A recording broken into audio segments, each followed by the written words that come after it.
welcome back to my channel, and if you're new to this channel, welcome. My name is Anastasia and welcome to the First Light. About 2 weeks ago I promised you this video and I am very excited. So we're talking about how to stop caring about other people's opinions, and this is very vital when it comes to your healing journey, because caring about other people's opinions, it's a lot of external energy. It's a very outwards energy, whereas when it comes to inner healing, you need a lot of inward energy, and wasting your energy on something that it is outside of your control, it is wasting very precious, expensive energy. There are some side effects when you stop caring about what people around you are saying about you. Number one, this will stop your people pleasing for good. Why? Because when you care about what other people are thinking about you, then you will do anything in your power, especially if you're a people pleaser. I am myself. So I am saying this from personal experience. When you want to please everyone around you, is because you're constantly thinking, and at least I was constantly thinking, that person, I don't want that person to have a bad opinion of me, so it means that I need to do everything in my power to please them and make them happy. Why? Because them liking me would somehow validate me. Side effect number two, you will start living your life to the fullest. And who wants to do that? Who wants to live their life to the fullest? Who wants to accomplish and live in their dream life? Everyone, right? So let's do it. Number three, you will become your most authentic, luscious, luxurious, elegant, femme fatale, bad bee version of yourself there is. And number four, something that it is very important in your healing journey, it is that you will create more authentic relationships with people around you, because you're not putting a show anymore. And I will get into this performative aspect of it a little bit later, but these are the side effects for now. People pleasing has many different ways that it can show up in your life, and for me it was a lot of stuttering. I didn't know what to say. For many occasions I wouldn't speak up, I wouldn't share my opinions. I would struggle a lot with speaking up. I never had confidence in my voice, so it would show up as me not saying what I wanted to say, me not sharing my thoughts or ideas on something, or if I disagreed on something, I would never say that. If I was making plans with my friends at the time, I would always say, we can do whatever you want, I don't care. Whereas inside of me, I knew I wasn't in the mood to do that. I knew that I didn't want to do that. And like I said before, it feels very external, it feels very performative, like you're putting a show. There are some steps that I took that really helped my journey, 4 actionable steps that I have written down, and there are 4 mental shifts for you. I want to start with the mindset shifts. The first mindset shift is to change your point of view. Instead of, let's say you're out on a date, instead of thinking, how do I look? What does that person say about me? What if he doesn't like me? I need to look pretty, I need to sit proper. No, that is the performative energy. You're trying to put on a show without being your authentic self. So you think that by putting on a show, by putting on this persona, that people will like you, that people will love you, because you're trying to control other people's opinions. Let me tell you this, you have no control over anyone's opinions. People will talk, people will make assumptions about you. It's not your responsibility to correct them. It's not your responsibility to have control of other people's opinions. You simply acknowledge that different people have different filtered glasses on, which we'll get into it in the next step, and you just simply let them be. What you have control of is the types of people that you let into your life. It's how Do I see that person? Do I like this person? Do I want this person in my life? Because my life is so great. I am such an amazing person. So what do you bring in my life? Do you add more value? If not, then you're not needed. If you don't treat me better than I treat myself, then you're not needed. And I treat myself very nicely. I treat myself like an absolute queen. So if you cannot match that, I'll hold the door for you. Actually, the door is already closed. Moving on. The filtered glasses. I worked on this concept when I was doing life coaching, and I love it so much because it helped me really understand how people see life. Well, technically not how they see life. Let me explain this. Everyone around you wears a pair of glasses that they have different filters on. Those filters are societal beliefs, the way they grew up, limiting beliefs they have, how their family treated them, the culture they're in, where are they from, etc., etc. These people, because of the environment that they grew up, whether it's the external environment or internal environment they created themselves, they have some certain filters on their glasses. So they see life in a very specific way, in a very unique way that it is theirs. And that's amazing because that's how the human brain works. That's how you can actually hack your human brain.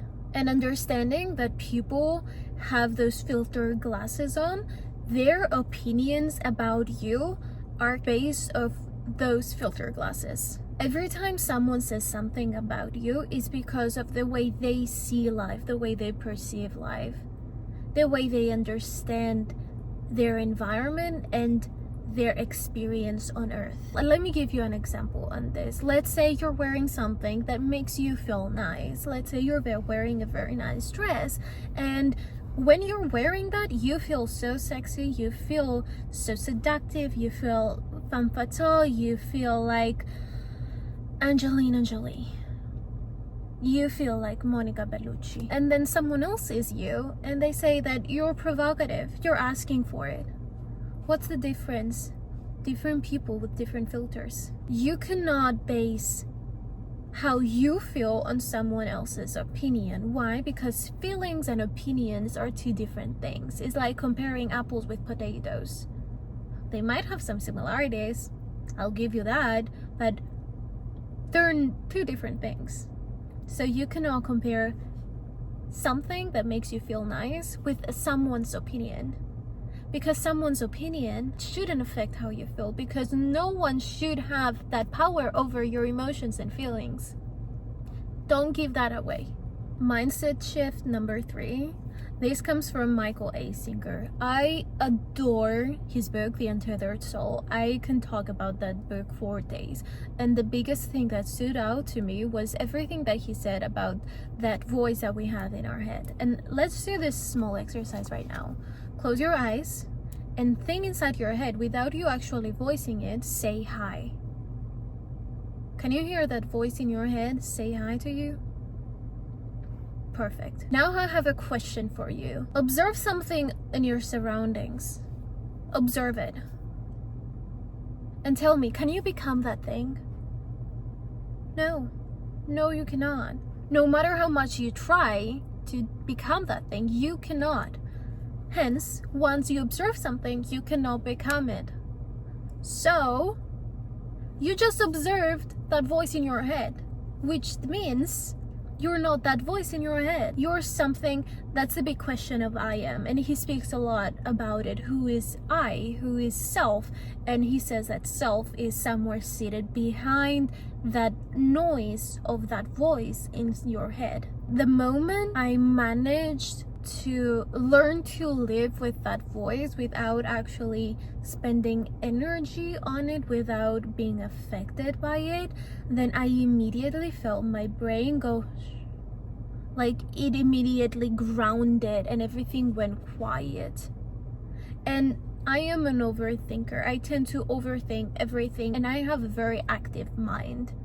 It is very lively in there. So the moment I managed to do that, the moment I managed to quiet that voice in my head that many times, believe it or not, it would say, oh, what would that people think, what would that person say about you, you cannot share that opinion, you cannot wear that, you cannot look like this, you cannot act like that. And I would tiptoe around everyone because of that voice in my head. So the moment I managed to hack that voice, I allowed myself to be me and stop caring, stop overthinking about what everyone is thinking about me. Once you stop fitting the voice in your head, you will automatically stop fitting the importance you put in other people's opinions. Number 4, it's about your journey. It's about your experience on this earth. It's about how you feel, and it's about how you enjoy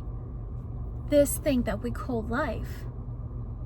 It's not about anyone else understanding or anyone else believing you. It's not about anyone else's approval. It's about you approving yourself and you accepting yourself. And with this, I will get into some actionable steps. Actionable step number 1. Wear something a little bit more daring, something that you feel comfortable in it and you feel good wearing it, but it's a little bit out there, and wear it in public. And whenever anyone is looking at you, watch that voice in your head. It will immediately say to you, oh, they're judging what you're wearing. And then you can answer back and say, actually, they stare at me because I look gorgeous. I look great. I look amazing. Why wouldn't anyone look at me? Look at me. I look like a freaking queen. Tell yourself this, and you will notice that you will slowly start becoming more comfortable in people giving you different looks. Step number 2, give yourself the space to not feel judged by you. And what do I mean by that? Create a safe space. Let's say it could be your bedroom, where that becomes your sanctuary. That becomes a very intimate and holy place for you, where you can actually be your most authentic self, and you will not allow yourself to be judged by anyone, nor yourself. That's a safe space for you to journal, to do your affirmations, to get ready, and to create that high vibrational routine for you. Step number 3, affirmations. Say your daily affirmations. I will leave you down below one of my favorite videos on affirmations. It is so good. Like, listen to it when you wake up in the morning and you're trying to get ready for your day, or at night while you're doing your nighttime routine, or use it as a sleep tape. Honestly, use it as a sleep tape and hack your brain that way. And the most important of them all is write down, get a piece of paper right now and a pen, and write down your narrative. Allow your divine self, like that version of you that you see that is able to have everything you have ever wanted, embody that person for like 5 minutes in that sacred space that you have created for yourself, and write down your narrative, write down your life. Everything coming from unconditional love, everything coming from abundance, and then use that script to create your life. Read it daily. I just realized that I didn't really talk a lot about the whole performative aspect, and by that is, notice yourself when you go out and you're out in public or with friends or family, or you're out on a date. Are you putting on a show? Do you feel like you're very Broadway, or do you feel like you're seated well within yourself? If you feel out here, then it means that you have a strong performative energy. But if you feel like you're seated, you're still, everything feels peaceful, then it means that you allow yourself to be your most authentic self out in public. There are different ways that you can stop doing that. You can start noticing that pattern. Just for the time being, I would highly recommend you to just become aware of it. See, am I actually doing this or not? Because awareness is always the first step. If nobody told you today, you're amazing, you're alive, and go create your dream reality. Nobody's gonna make it for you. Come on, I'm waiting. Love you.